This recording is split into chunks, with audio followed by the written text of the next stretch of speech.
अगर ऐतराज है इस जमाने को दो दीवानों के जीने से, अगर ऐतराज है इस जमाने को दो दीवानों के जीने से, तो ऐ खुदा हटा दे इस दिल का सिस्टम सीने से।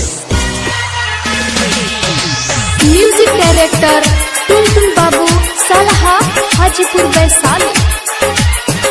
Balaji recording studio Jadavpur.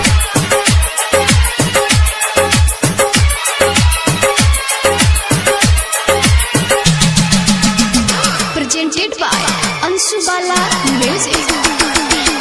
छोड़बू तो दीवाना कवना बोल के होई, छोड़बू तो दीवाना कवना बोल के होई।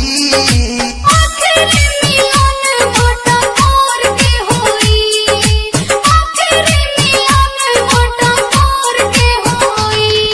हमर नहीं भइले तो तोर के होई, हमर नहीं भइले तो तोर के होई।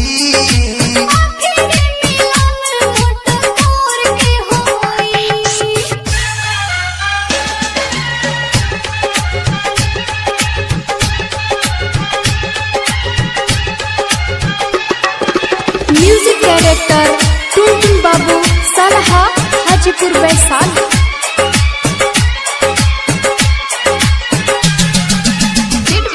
अंशु बाला म्यूजिक। जा तो बारू ससुरा तो अब का हम आए। तू जदी कहबो तो ससुरा हम जाए।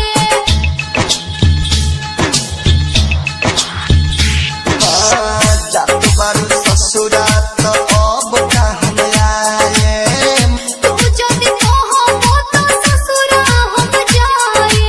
आवो रोवा रोई बर जोर के होई, आवो रोवा रोई बर जोर के होई।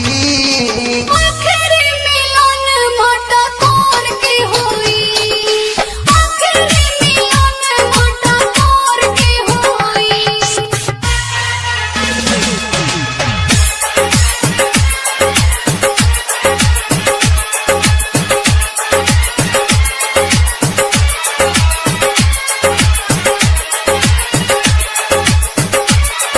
Balaji recording studio Jadavpur.